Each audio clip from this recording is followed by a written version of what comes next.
Hi, as you guys start coming in, if you would just type hello, let me know you're here. I got one viewer.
We're going to give everyone just 1 minute, and I'll start talking at 8.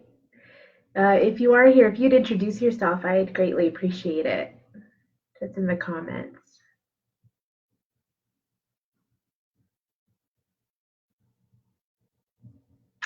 Hi, Shannon.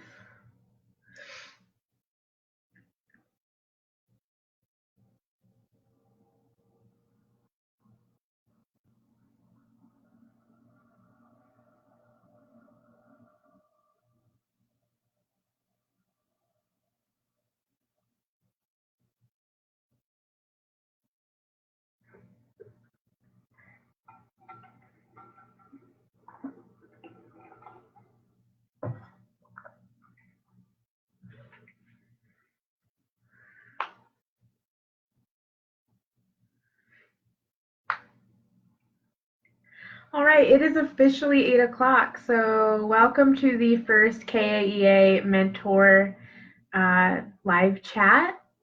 My name is Jennifer Christensen. I've been teaching this is my 11th year. I've taught kindergarten through 12th grade, so I guess I know some stuff. So I've taught at large schools. I started out at Manhattan High School, which is a really, really large school. And then I moved back to Central Kansas, where I taught at a very small school, where I taught kindergarten through 12th grade for my first year, and then kindergarten through 7th grade for the 6 years after that. I am now in Great Bend, which is kind of I would say a medium-sized school where I'm at the high school. So I have varied experiences, and hopefully I can help anyone who's having difficulties. If you have any questions, please, please, please just ask. I'll do my best to answer or find someone who can help. So just to start out, classroom management. I do want to point out that management is very different than discipline. So hi, Mariah and Andrea. Awesome. Okay. So you want to keep those two concepts separate. Hopefully the management will prevent some of the disciplinary problems you have, but I'll go into that. The first thing I have to tell you that is if you do not have your procedures down, you're going to have chaos in your classroom. The kids need to know when, where, what, how, of all the stuff they're supposed to do in their classroom. So the first thing you need to tell them is where do they sit. When I taught elementary, I actually met my students at the door. They lined up outside of my classroom, and I made them be quiet before they were allowed to come in. I did not let them come in unless they were ready. Sometimes they're just so very, very excited, especially at the younger levels, that they can't regulate. So I also am a firm believer of assigned seats, and that is K-12. For the simple fact, I am absolutely terrible with names. And if you don't know a student's name, you don't have any leverage whatsoever. So if you're good at remembering names, you're in luck. But if not, seating charts, you can arrange them any way you want. Keep one kid away from another if possible, and that helps. So like I said, you want procedures that are clear. in my high school classroom, I have my students come in and they immediately start on their bell work. Kind of gets them focused for the class. So they have to know what they're supposed to do the minute they hit the door. Um, the next thing you're going to want them to do is learn to get their stuff out by themselves, is my opinion. The more you can teach them to be independent, um, as possible, the smoother your class will run. So, for instance, in my elementary room, the kids all knew where their artwork was. It was in a folder, um, in a file cabinet, and if it was in between projects, they knew to go get it. If we were starting a new project, they knew to just wait at the demo table that I had. So they had the when and the where, and they knew how I wanted them to wait. And you have to actually specifically teach some of those. Don't assume they know. That was one of my biggest mistakes going into elementary art, is assuming that they knew what I wanted, because they really had no idea.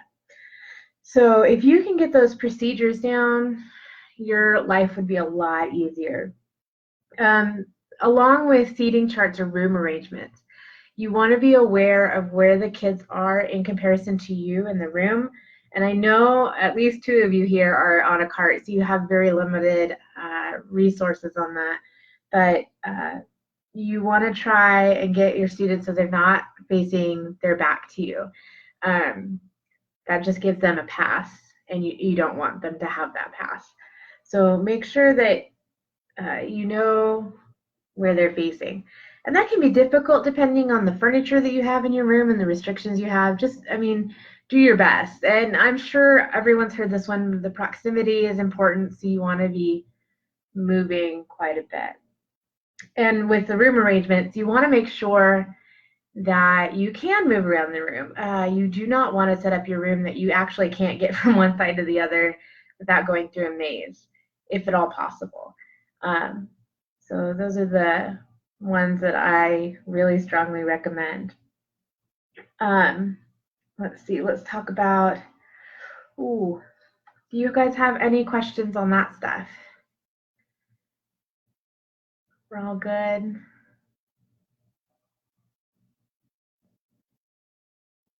Okay. Like I said, procedures, you're going to want to go over them a lot. Um, and you'll have to remind them several times throughout the year. I had students that I'd had for 5 years still have to be reminded that they couldn't come in to the art room screaming. So you just have to remind them. And it's a constant thing. And just to let you know, these are things that I found work for me. Everyone's different, and kids are different. I've been teaching a while, like I said, and the way I taught my first year teaching, I changed, they've changed, is not always going to be the same. So you want to be flexible. It's not something you can master necessarily. You just got to keep changing your technique. At least that's my opinion. So let's see. Now, if you have extraordinary circumstances, or your procedures aren't quite clear, or there's downtime and you've got the kid that likes to throw stuff, and all of a sudden you've got a disciplinary problem, that is different than the management.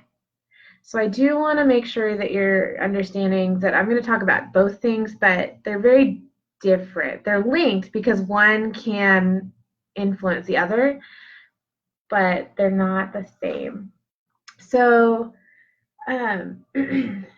if you are at the elementary level, the thing that I found the most helpful is to be on the same page as your other specials teachers. You got to remember, I worked at a very small school, so there was only 3 special teachers, me, the music teacher, and the PE teacher. And me and the music teacher were right next door to each other. So we always kind of had similar action plans for a student not acting proper in the classroom. The second thing that you might really strongly consider is getting backup from the classroom teachers. I see this a lot on the Facebook groups of a us versus them kind of mentality between the classroom teachers and us specials. be very careful of that trap. They can back you up. Okay. In my my only elementary school, I had backup from the classroom teachers, and I was very thankful for that. If a kid decided to break pencils in my class, they would either take away recess or back me up in my disciplinary plan, which was very, very helpful. The last year I was at elementary level, we had a district-wide disciplinary action plan, which was based on the book 1, 2, 3 Magic. So everyone was supposed to be following the same plan. Now, whether you're teaching kindergarten through high school, the number one thing when it comes to classroom management and discipline is consistency, and that is very difficult, at least for me, because the kid that you absolutely adore is going to be the one that pushes your button when you said the next time somebody does A, B, or C, they're going to go to the office. It's going to be the kid that you never have problems with. So, one, don't make that statement. It'll get you into trouble more times than you care to count. And be consistent. If it's true for this kid, it's got to be true for this kid. And that's true of all. Hi, Kate. True of all levels. Okay, you have to be consistent, and it's got to be the same from day to day. You can't change your rules every day. The kids have to know what they expect, because if they have no idea, they will react because they don't know where the boundaries are. So keep that in mind. Middle schoolers, I want to talk a little bit about de-escalation here in a second. Middle school and high school, like if you teach middle school, they're kind of like in between everything. So they're not quite old enough to be treated quite as adults, but they're still young, and they still like the little kid stuff too. I mean, they're the middle kids, so they get treated like the middle kid in education quite a bit.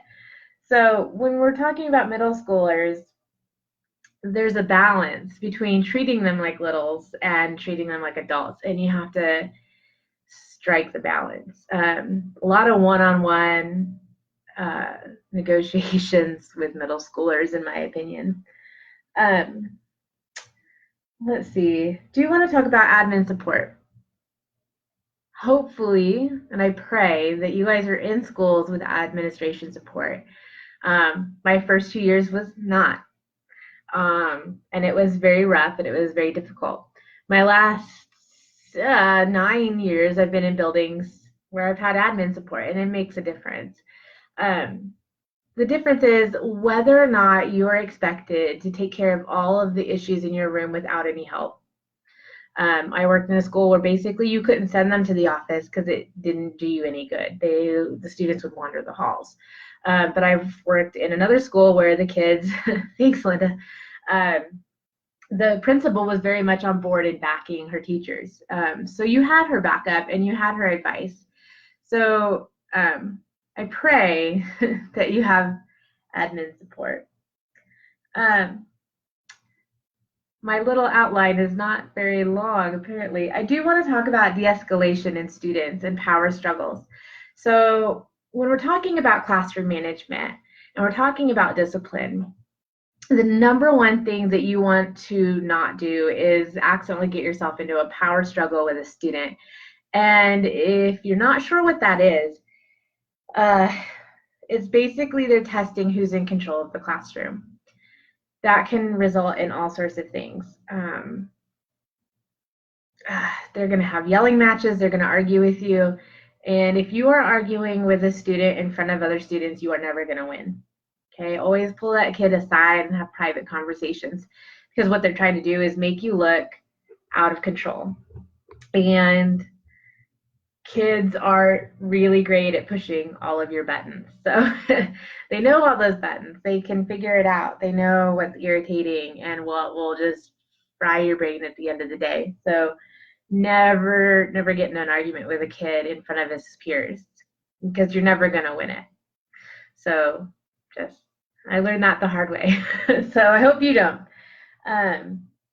The same thing goes to I guess they're called, what was it called? Defiance children. You'll know your kids hopefully enough to know that the one that you push, hey, you need to get your work done. Hey, you need to get the work done. Some of them can handle that. I've had several students that you actually need to back off. Okay, and if you tried to push them too fast, it would escalate into a power struggle. So you've got to know your kids. And if you don't know your kids, ask the other teachers in the building. They're a reliable resource. Hey, is this kid like volatile? Will he be upset or she be upset if I do A, B, or C? It's helpful knowledge to know. So I've had several students in the past where you just tell them what to do, and then you give them, I don't know, 3 to 5 minutes.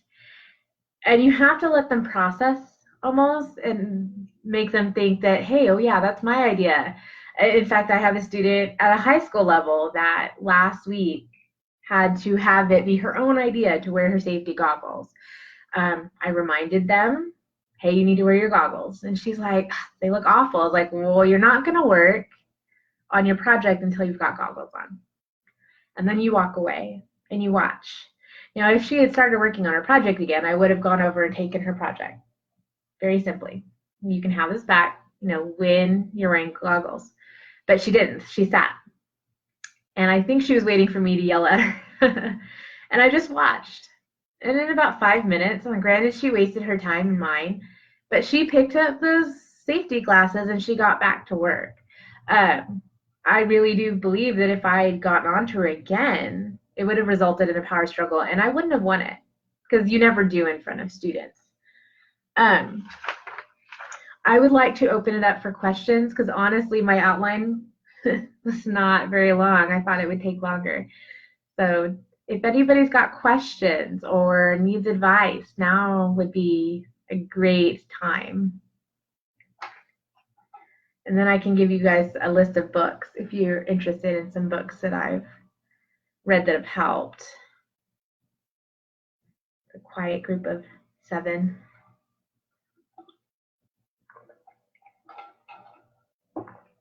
No questions?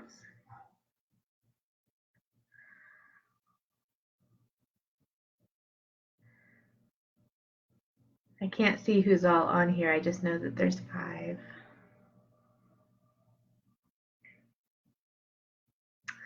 Okay. I am going to tell you about a few books that in your first few years of teaching are actually kind of helpful. I read them later, and I think I would have really wished I'd had them earlier. And I'll post the written out of these so you don't have to write them down or anything. But the first one's called Power Struggles by Alan and Brian Mendler. And it talks exactly about what I just talked about, getting into power struggles with students. And they come in various forms. And you just have to be very, very careful of getting into them. And even as a veteran teacher, I don't know when that happened, but you fall into those traps. So you have to be very aware of what your emotional state is and what's going on in your classroom. But it's a really interesting book. The other one is Classroom Management for Art, Music, and PE Teachers. It is by Michael Linson. And again, I wish I'd read it earlier in my career because it was quite helpful just for some of the things you can do in the I don't want to say normal, but classroom, in our classrooms, the ones with the weird, awesome stuff going on. So, and the last one is 1, 2, 3 Magic, which is an interesting book on discipline. Like I said, my last school, we actually did it as a school-wide initiative, and it worked really, really well the first 2 or 3 months when everyone was doing it. But again, the key to any disciplinary plan or management plan is consistency. And of course, as the year gone on, we kind of got away from it, which is unfortunate because it really worked. So, any questions, comments, concerns, anything that's not related to classroom management? I am your mentor chair. I'm here to help. So if you need anything, now is the time.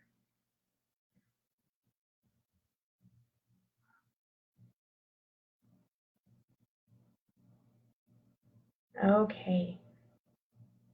Nobody's typing. All right. If you are in a district by yourself, um, I hope that you reach out to me or any other teachers that you know to get the support that you may not even know you need yet. I was lucky enough to teach in my first district with a group of 5 other teachers.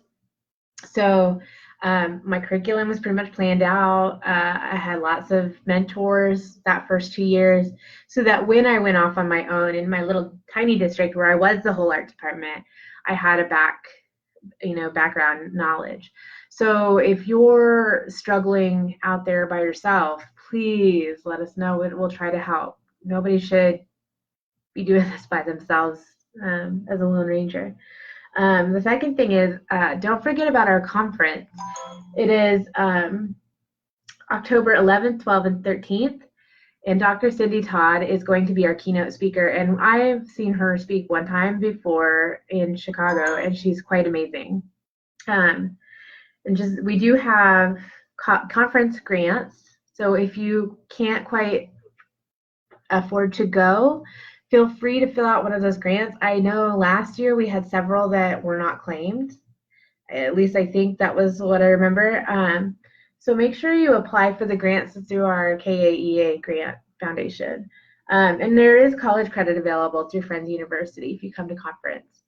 So I'm going to hang out here for a few more minutes. If anybody's got questions or wants to talk first year teaching, second year teaching, or oh my gosh, I've gone from high school to middle school, I'm here for you. So I don't really have anything else per se. I will say seating charts are amazing, so I'm a firm believer in seating charts. So if we have any questions.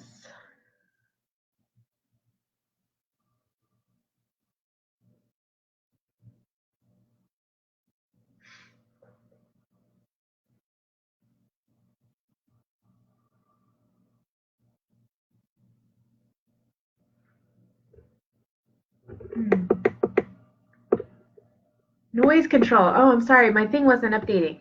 Okay. Okay, 2 things. Noise control, I'll tell you in a second. Linda Nelson Boba has informed me that student grants are still available, so I apologize. Teacher grant deadline has passed for the conference. Okay, noise control. Oh my gosh, noise control. So, funny story, it took me about 4 years teaching elementary to realize I'm partially deaf because kids are so loud. I really thought that it was just because of the noise. So there's a couple of things that I've used in my teaching that have helped with noise control. My favorite is actually an iPad app called Too Noisy, and I was able to project it, and it had like a little gauge. Okay, and so like if the kids got too high of a decibel rating, then it would like set off an alarm, and I could like take away a minute of recess or things like that. I did that with my elementary kids. I also had a whistle, which my students hated, but it was one of the few ways I could get their attention if they were all really, really, really loud. The one thing I use now in the high school is I have a yoga chime, and it's a really kind of a high-pitched bell that gets their attention. But as far as having them keep that reasonable level, make it a rule that they can only talk to the person at their table or next to them. The other thing that I did for a while was I had ART on the board, and if they were too loud, they got it taken away, and then they got a prize if they did so well for so long. But again, the key with all of those is consistency. So noise control is a problem. I've heard some people have success with playing audiobooks in class. I have not tried it simply because I had too many things other going on. So yeah, the chime and the iPad app definitely helped in my elementary room for sure. So is there any other questions? Let's make sure I'm not missing any comments. I hope that helps. Definitely get that attention getter that you can. One of the ones I learned this summer that is kind of funny and ridiculous is 1, 2, 3 moose, and all the kids make a moose, and then they're supposed to have eyes on me. So that's kind of fun if you don't have all your attention getters, or if you don't like to do the clapping one. That's kind of a different. We were in Maine, so mooses were cool.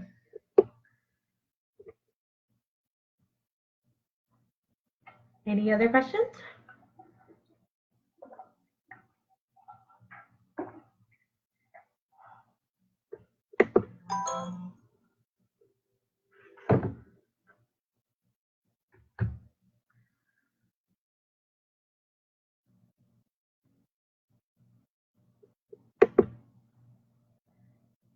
You guys are awkwardly watching me, and I'm awkwardly watching the comments.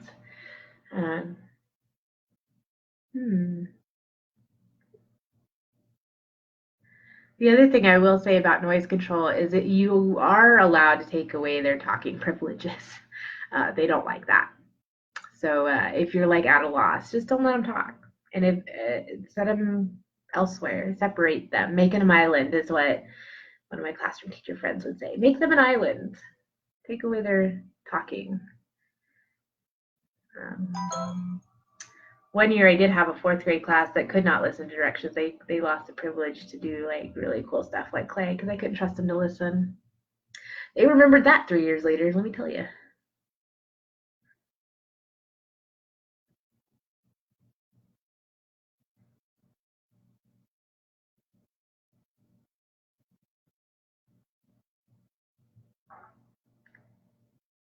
Oh, yes, you're welcome for the, and I think it is called Too Noisy. It's got a little smiley face guy on the front. So it's a really nice app. There was another one that I tried that was kind of the opposite of the noise control. Like the louder the kids got, the more the stupid bouncy balls went. So it was like rewarding them. It was a weird app. Don't find that one. That was, I don't know what that one was about, but it was awful.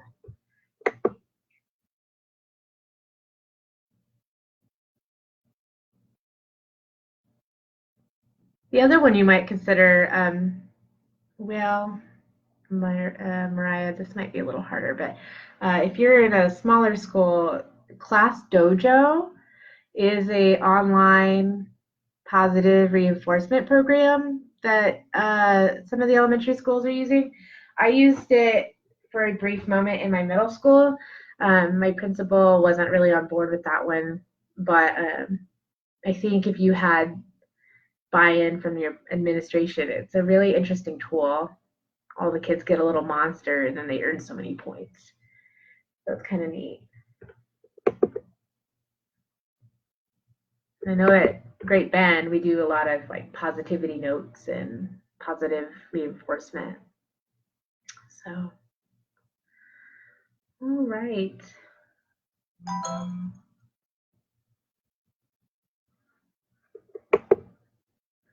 Well, I hope I helped somebody tonight. Keep watch. We'll do another one of these in October. I don't know what the topic will be. If anybody's got something they'd like to discuss or have me discuss, I would be more than happy to do that. This is new for everybody, so I want to make sure that this resource is useful. And it can only be useful if I know what you guys want, if that makes sense. So I guess I'll at 8:30 I'll be signing off. So any other questions?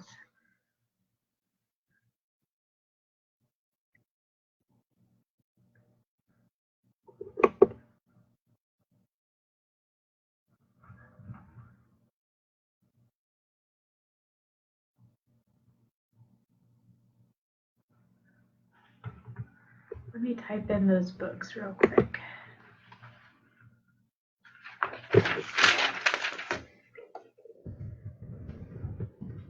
Oops.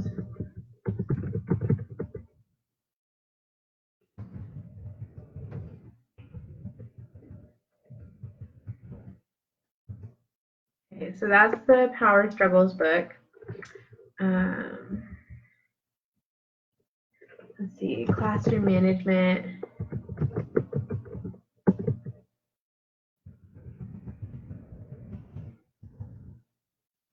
I can't spell today.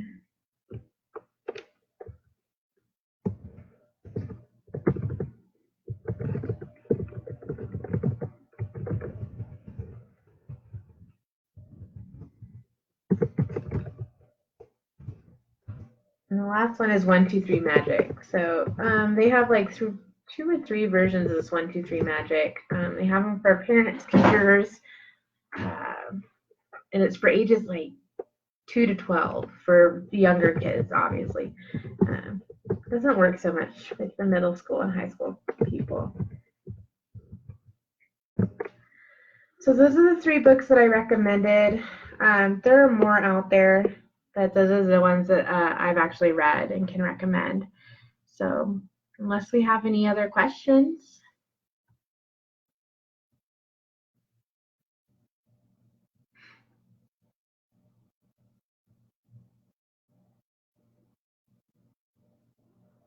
All right. We'll see you guys next time. Thank you.